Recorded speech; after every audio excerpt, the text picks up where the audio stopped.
ಅವಳ ಮರ್ಮ ಇದೆ ಎಂಬ ಅರ್ಥ ಮಾಡಿಕೊಳ್ಳಕ್ಕೆ ಪ್ರಯತ್ನ ಬರ್ತೇನೆ. ಮನೆಗೆ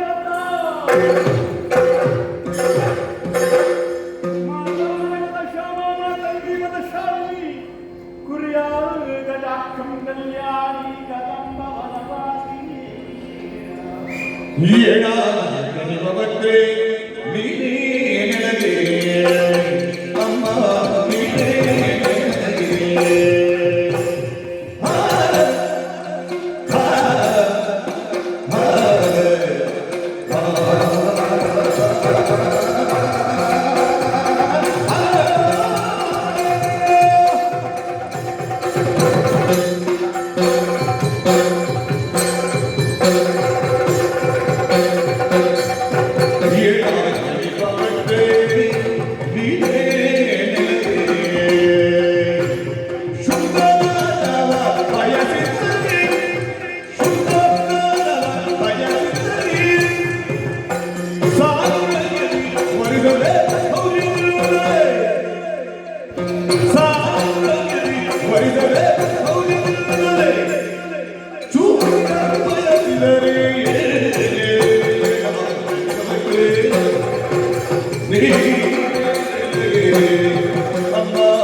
ನಾನು ಭಜನೆ ಮಾಡಲಿಕ್ಕೆ ತೊಡಗಿದ್ದ.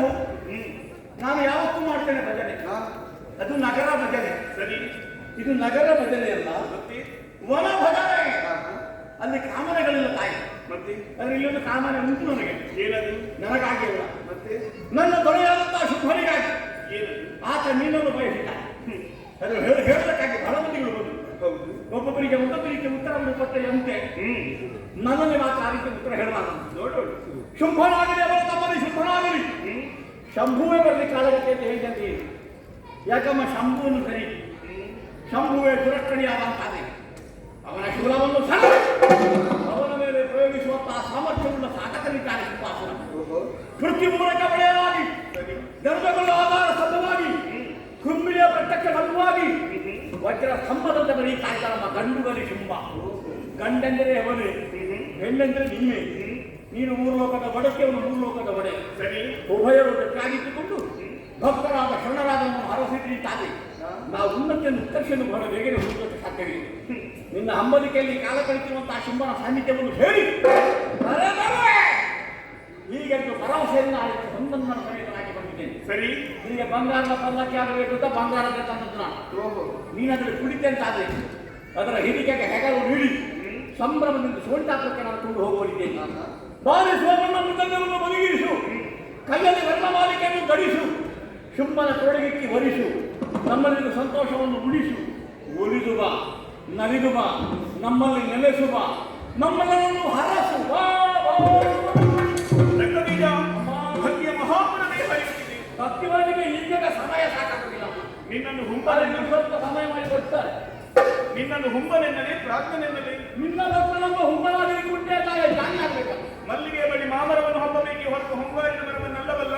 ಶುಂಭರಂದ್ರೆ ಮಾಮರವಲ್ಲ, ಹೊಂಗಾರನಲ್ಲ. ಮತ್ತೇನು? ಶುಂಭರಂದ್ರೆ ಗಂಧದ ಮರ. ಶ್ರೀಗಂಧವನ್ನು ನೀರಿನಲ್ಲಿ ಹಾಕಿದ್ರೆ ನಾರದು ಸ್ವಾಭಾವಿಕವಲ್ವೇನು? ನೀರಿನ ಎತ್ತಿ ಮೇಲೆನಿಸಬೇಕು. ಸ್ವಲ್ಪ ನೀರು ಉಪಯೋಗಿಸಿ ಚೆನ್ನಾಗಿ ತೆಗೆಯಬೇಕು. ಆವಾಗ ಹೊರಡುತ್ತದೆ ಗಂಧದ ಪರಿಮಳ. ಕಮ ಕಮ ಕಮ ಕಮ ಕಮ ದೇಯುವುದಕ್ಕಾಗಿ ಇದರವನ್ನು ಸಾರಿದವಳೆ ನಾನು. ದುರದ ಮೂಲಕವಾಗಿ ತೆಗೆಯುವುದೇ. ನಿನ್ನೊಡೆ ಯಾಕೆ ಬರಲಿಲ್ಲ ಹೇಳು? ನಾವು ಹಾಗೆಲ್ಲ ಯಜಮಾನ ಕಣಿಸುವ ಜನ ಅಲ್ಲ. ನಮ್ಮ ಯಜಮಾನರು ದುಬಾರಿ ಯಜಮಾನರು. ಸುಲಭ ಇಲ್ಲ ಅಂತ. ಸಾವಿರದ ಶುಂಭನಿಗೆ ಇಷ್ಟು ಅಹಂಕಾರವಿರಬೇಕಾದರೆ ಸಾವಿರದ ಒಂದು ನಾ ಹೇಗೆ ವಿಜೃಂಭಿಸಬೇಡ ಹೇಳು?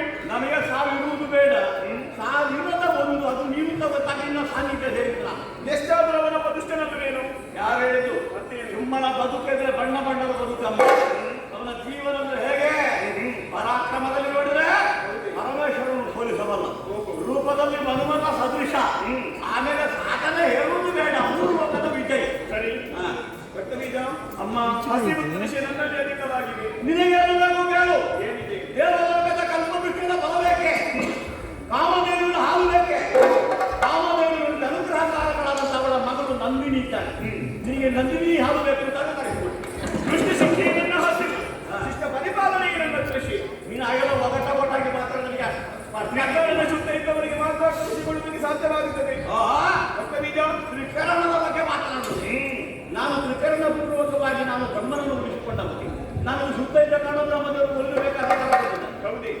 ನಿನ್ನೊಡೆಯರಿಗೆ ನನ್ನನ್ನು ಮದುವೆಯಾಗುವಂತ ಮನದೇವತೆ ಅಹುದಾಗಿದ್ದಲ್ಲಿ ಚಂಡಮುಂಡನ ವಿಚಾರವನ್ನು ತಿಳಿದ ಕೂಡಲೇ ನಾವು ಬರಬೇಕಿತ್ತು. ಬದಲಾಗಿ ಕೇವಲ ಸ್ತ್ರೀಪ್ರಾಂತನಾಗಿ ಕಲ್ಲನ್ನೆಲ್ಲ ಕಾರಣಗಟ್ಟಿದ ನನ್ನ ಕೈಯಿಂದಲೇ ಅರಮನೆಯಲ್ಲಿ ಕುಳಿತಂತ ಆತನ ತರನ ಹೇಳಿ ಅವನನ್ನು ಹಗಲುವರಿನ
ವಜ್ರಾಲಯಕ್ಕೆ ಹಣೆಗೆ ಹೊಡೆದೆಯೋ ಹೊಣೆ ಒಂದು